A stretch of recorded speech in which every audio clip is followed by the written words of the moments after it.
Terima kasih Anda masih bersama kami dalam Berita Papua hari ini. Untuk Anda yang baru saja bergabung, akan kami sajikan kembali 3 berita utama.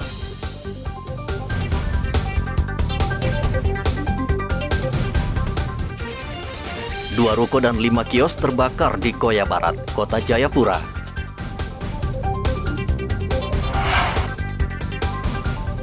Diguncang gempa bermagnitudo 4,9, sejumlah kaca hotel dan kantor di Jayapura rusak. Liburan Natal dan Tahun Baru, kenaikan penumpang di Bandara Sentani mencapai 37%.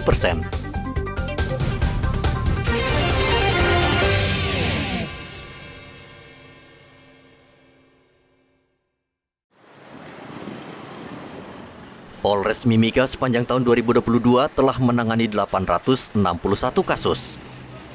Kasus yang paling banyak adalah kasus perjudian, yakni 243 kasus.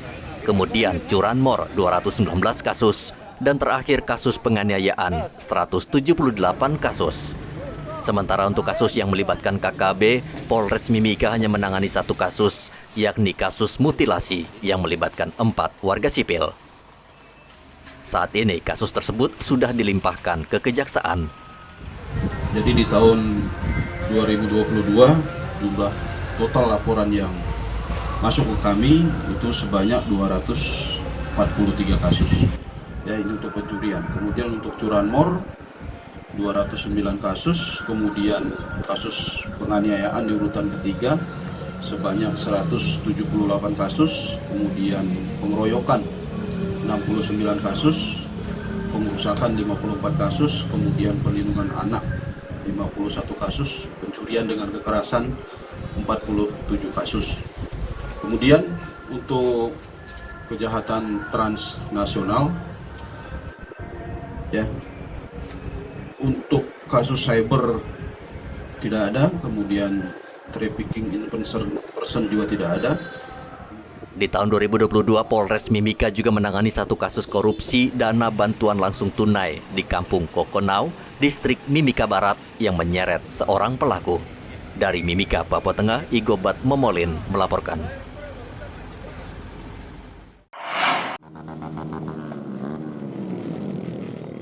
Secara umum, arus lalu lintas saat perayaan pergantian tahun di Merauke terbilang lancar dan kondusif. Walaupun diguyur hujan lebat tidak menyurutkan warga untuk merayakan tahun baru dengan meriah. Polres Merauke hanya mencatat ada 1 kecelakaan lalu lintas yang terjadi di pinggiran kota Merauke, namun tidak menyebabkan korban jiwa. Di tahun kemarin sama di tahun ini sangat meningkat untuk lakanya ya. Memang mungkin di tahun 2021 itu COVID masih ada, di mana tahun 2022 itu masyarakat sudah mulai aktivitas sudah tidak ada batasannya lagi, khususnya di Kabupaten Merauke. Dan untuk pada tanggal 31 Desember malam pergantian tahun, untuk laka itu ada 1 saja, yaitu di kota tidak ada. Alhamdulillah tidak ada, karena memang kita melakukan patroli setiap 1 jam sekali. Kita keliling kota, dan untuk laka tidak ada di dalam kota, tapi adanya di luar kota, yaitu di tanah miring untuk motor tabrak pejalan kaki. Nah, itu laka. Dan di tanggal 1-nya ada laka juga, tapi tidak di dalam kota, tapi hanya di luar kota.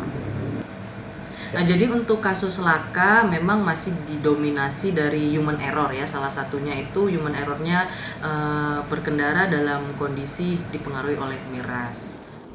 Sementara itu, warga Merauke berharap tahun 2023 menjadi tahun yang lebih baik dibanding tahun sebelumnya. Ya, harapan saya sebagai warga masyarakat, yang pertama ya, kalau bisa kehidupan ekonomi masyarakat semakin membaik dengan mungkin harga barang tidak naik lagi, itu harapan saya. Yang kedua ya, mudah-mudahan kita diberikan kesehatan sehingga aktivitas pada lancar, sehingga ekonomi berjalan dengan baik.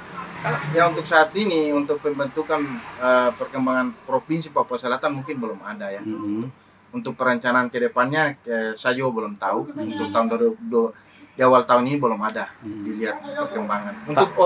Untuk di akhir tahun mungkin ada gitu. Yang 2022 itu perkembangan jalan di jalan Nuari menuju Lampu Satu, salah satu tempat rekreasi yang ada di dalam kota, ya semakin baik. Mereka berharap situasi politik lebih baik sehingga warga bisa beraktivitas dengan aman dan nyaman. Muhammad Ridwan melaporkan dari Merauke, Papua Selatan.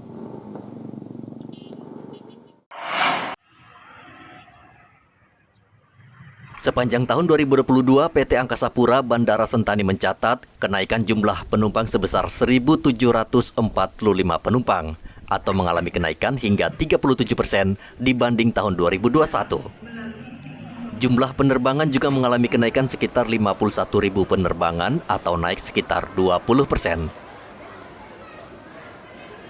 Manajer Bandara Sentani Surya Eka mengatakan peningkatan lalu lintas penerbangan disebabkan berakhirnya pandemi dan libur Natal dan Tahun Baru. Tahun 2022, Bandara Sentani mengalami kenaikan penumpang sebesar 37%, yakni di angka 1.745.268 penumpang. Sedangkan untuk pesawat mengalami kenaikan sebesar 20% atau di angka 51.347 penerbangan. Sedangkan untuk kargo sendiri mengalami kenaikan 23% atau di angka 134 juta kilogram dibanding periode tahun lalu. Sedangkan untuk periode posko di Bandara Sentani selama periode tanggal 19 Desember sampai dengan tanggal 1 Januari, Bandara Sentani telah melayani penumpang sejumlah 80.352 atau naik 8%, sedangkan untuk pesawat di angka 3%, yaitu di angka 2.076 pergerakan. Sedangkan untuk prediksi arus balik di Bandara Sentani kita prediksikan akan terjadi di H+1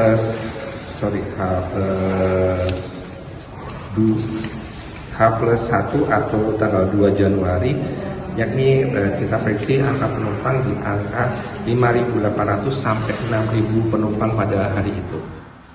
Kenaikan jumlah penumpang terlihat saat puncak arus mudik liburan Natal dan Tahun Baru pada 3 Januari kemarin, dengan total jumlah penumpang mencapai 6.000 orang. Pihak Bandara Sentani menghimbau penumpang agar mengatur waktu perjalanan sehingga proses keberangkatan lancar. Dari Kabupaten Jayapura, Papua, Hendra melaporkan.